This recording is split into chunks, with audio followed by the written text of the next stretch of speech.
Hi, everybody. This is Paul Hitchcock. I'm the founder and president of Giant Jacks Media, where we are helping others to grow and nurture their businesses. This is Giant TV, and I love this channel. I get to have dynamic people on here doing incredible things, and certainly Bill Black is one of them. Welcome, Bill. Thanks for coming. Thank you, Paul. Great to be here.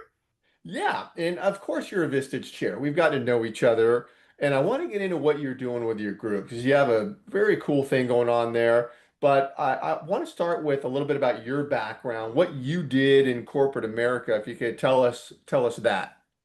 Yeah, happy to. 40 years in corporate America, Paul. How Wow, but crazy. you're like 42 years old. How does that Right. work? Yeah, I started when I was in kindergarten.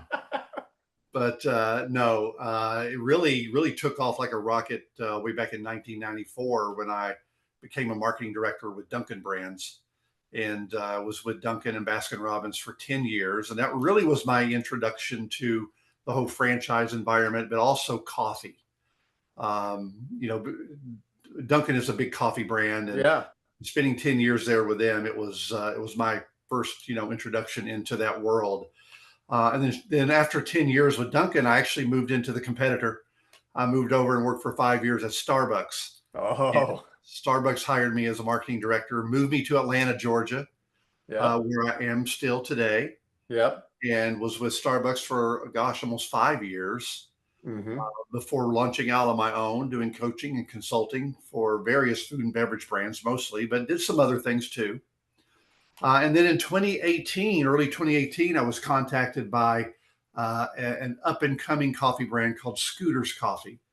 Oh, And Scooters contacted me to come in, just do a simple, we need you to do like a 6 month fractional CMO role.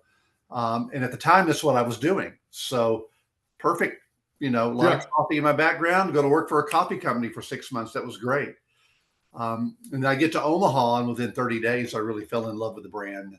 I think they must have fallen in love with me because the arm twisting started pretty hard. And they convinced me to move my wife to Omaha, Nebraska for 5 years. Wow. And, Okay. All but I right. was actually with Scooters for 6.5 years as their chief marketing officer and a member of their executive team. And Okay. it was really a wonderful way to kind of end my um, retail and corporate world career, if you will. But just last year, July of 2024, I retired from Scooters Coffee and moved my wife back to Atlanta, Georgia, closer to our daughter and three granddaughters.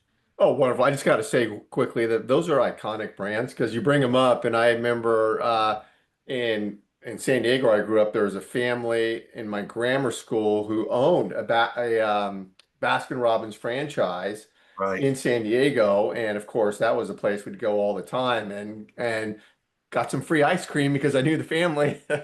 Right. All 31 flavors, right? So Exactly. Exactly. So what's interesting about that, Paul, is that when I look back over my career, Dunkin' and Baskin and Starbucks, and then for Scooters Coffee, when I got to Scooters, we only had 140 stores, and now they will open their 900th store here in the next couple of months. Oh, wow. And at the time, we were only in about 7 states, and now we're in 32 states. I keep saying we're. I've been away for a year almost, I but know. You're gone. so You're gone. ingrained there, it's hard to get away from it. Oh, Um, well, that's great. And then the Vistage scenario, how did you get into doing that?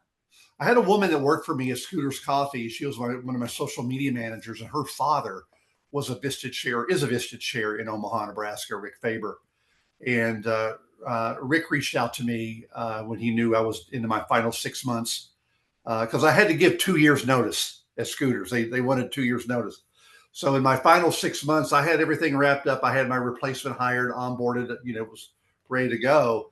And Rick reached out to me and said, "Hey, let's have coffee." And we met. He told me about Vistage, and he's a master chair, best practice chair. He's got like 4 groups, I think, in Omaha and Sioux City, Yeah. Iowa. And he told me all about it. I was aware of Vistage. I had a client of mine about 10 years ago who was a member of a Vistage group in Atlanta. Oh, And I knew about Vistage through my employee's father, but I had never been a member in yeah. Vistage. And so Rick talked to me about it, and then the next thing I know, I had an internal recruiter there in San Diego that reached out to me about becoming a chair, and about a 3 month discovery process. And my why was always, when I retired, was retired, or I call refired. When I refired myself, was to how do I help people? How do I take 40 years that's up here, an experience, and help executives grow their business?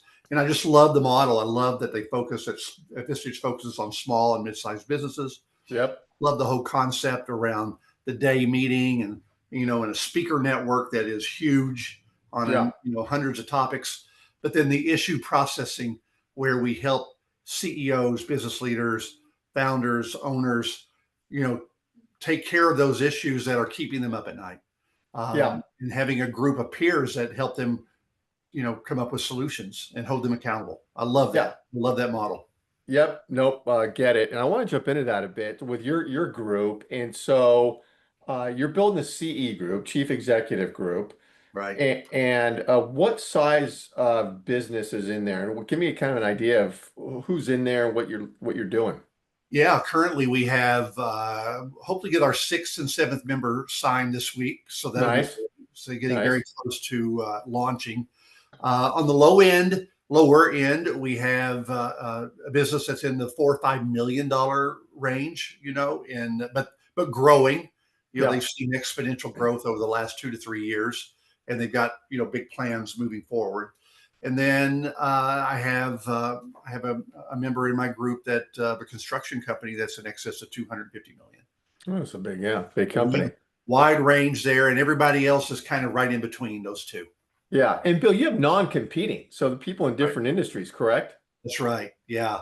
So right now I've got a construction executive. I've got a remodel and design executive. I've got an aerospace and defense executive. How about that? Oh, That's pretty crazy, right? yeah.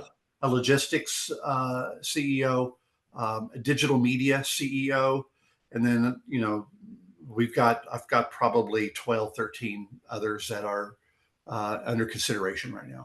Yeah, and I imagine that you've got to be pretty selective of who you let in because it's got to be a personality fit. Obviously, non-competing, but so when you're going about that, what's the process look like to decide if it's a good fit? Well, first of all, you want to make sure that they qualify from a financial standpoint, and that Right. they have a growth mindset. That's the first thing I look for. Is this someone who is wanting to take their business to the next level, Hmm. or are they just simply satisfied with the status quo? And if I sense that there's a satisfaction of the status quo, it's probably not going to make the cut. And I'm you'll point that out. You'll point that I'll point out. that out to them. I'll say, hey, that's fine. If that's, if you're comfortable with that, and that's what you want to do, I totally respect that. But everybody else in my group are going to be of a growth mindset, and they're looking to take their businesses to the next level. And Yeah. so you need to have people around them that are doing the exact same thing. And to your point about the no compete, there's no there's no CEO or president or business leader from two from the same category. So, for instance, I wouldn't have two construction CEOs, Yep. right? Yep. Unless it's a residential and a commercial. Okay. Might consider that if the one that's already in would be agreeable to it, we may consider that, but certainly would not look to bring in um, from the same industry, competitive CEOs from the same industry. Yeah, and I gotta believe because you're meeting monthly. The plan is you meet monthly. I know in the group setting, everyone comes in there. I've heard so much about those meetings, how awesome they are, and people are opening up. What is your role in that group? I mean, the type of guy that you run it? Are you quarterbacking the thing, or do you let other people get involved? Like, what is your MO when it comes to that? Yeah. So as their chair, it is a facilitation role. I like to call it air traffic control. I'm Yeah, right. almost, the chair serves almost as an air traffic controller, Hmm. where he or she is leading the meeting, identifying the needs for the meeting, identifying the speakers for the meeting, and determining what the guiding principles are for the group, determining what the core values are for the group, and then also leading that whole issue processing uh, part that you referred to earlier, where we help each CEO identify what is it that is keeping you up at night, what is it that's giving you the most challenge in your business today. And many times, what they put initially on the board as what they think is what their biggest problem is, after you dig deeper and ask a lot of clarifying questions around that, you find out that might not even be the issue at all. There may be Yeah. there may be a much deeper issue that we need to address before we even get, to what they think the problem is. Follow me? Yeah. Yeah. So Yep. that takes some skill in order to ask those types of clarifying questions, and then I help facilitate the group to also ask those questions. And once we identify what it is we believe the real issue is, then we start to dig down into suggestions, recommendations, and then we will agree. The CEO will agree on two or three that they want to take back to their business and implement and work on, and then they have to come back the next month, and be accountable for that. Accountability. Yeah. Yeah. But between the two meetings, they will meet with me as their executive coach, as their chair, for 2 hours, at least 2 hours. Of course, I'm Okay. available whenever they want to talk. But I will meet with them intentionally for 2 hours in between meetings, and we'll dig a lot deeper into that issue and then any other issue that they're dealing with, at work or at home. I've got to believe that you've got incredible experience in the corporate environment and you've been in the shoes of the members you're dealing with. And you can tell me what you think about this, but I got to imagine as you're encountering these issues, you've probably encountered many of them yourself, and you may know the answers in your head, but you can't tell people the answer, right? You've got to kind of work with them to guide them to the answer. Is that a fair way to assess that? Yeah, no, that's really fair. That's spot on. It's the difference in coaching and consulting. If you're a consultant, then you come in and you do your discovery and you do all the stuff behind the consulting world, and then you come back to the client with, here are 3 4 things that we recommend you implement. As a coach, you're basically through asking questions and through leading the group, you're getting them to come up with the solutions, right? Yeah. And Yeah. I think I heard a video when we were going through academy training. There was a chair who said something that stuck with me, and it was, as a chair, you're not here to answer their questions, but to question their answers. Oh, I love it. And Love I it. love that. I love Yeah. that. Yeah. Yeah. I've got to tell you this because you just brought this to my mind. It was the greatest thing ever. I got the 4 kids. When my first kid went off to high school, big deal for the family, nervous and everything. And the principal of the high school said a great guy, said a great thing. He said, "Hey, when your kid's in grammar school, you are the manager. You're managing everything for them, telling them go here, do this, do that. Now they're in high school, and I've got to tell you, parents, you are now the consultant. You Yeah. can't manage everything. They've got independence. They're going to consult with you." Anyways, I thought it was a great way to put it. Yeah. And you, No. yeah, yeah, Spot yeah, on. yeah, And I love that. I love helping people. I've been coaching marketing executives now, since 2010, and so this is spot on for me. And what has helped me as a member of the executive team at Scooters Coffee, but then also working for big brands like Starbucks and Dunkin', what has yeah, helped me quite a bit is that it has helped provide me with a tremendous amount of executive perspective. yeah, So my lens is not just marketing. Marketing might be my hammer, that might be my career, right? But through all of this experience that I've had tremendous exposure to real estate and finance and accounting and oh legal yeah, and HR and all of these areas that make up, an executive team network with my peers. Uh, so, yeah. so I can speak to that with these CEOs who are running these small to mid-sized businesses, and many of the times they feel like they're working in the business and not on the business. I help them. I help them take a step back and look at the bigger picture. You find that your members outside of the monthly meetings are connected with each other, and now there's a network, and they're helping each other and interacting. They are, and in fact, and I haven't even formally launched yet. Right. I think I'm within 30 days of doing that, but even the 5 or 6 members that I already have, they are already beginning to connect with one another, and that's pretty exciting. Oh yeah, it's got to make you feel great when you foster that. That's awesome. So who are you looking for now? What seats do you have open?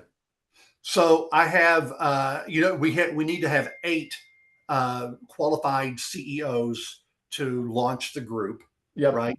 So I'm looking for someone in manufacturing. Would love to have see manager. I'm looking for a law firm CEO or partner. Yep. I'm looking for there's a national nonprofit. I would love to add a national nonprofit CEO to my group. And here in Okay. Atlanta, we have a bunch of them.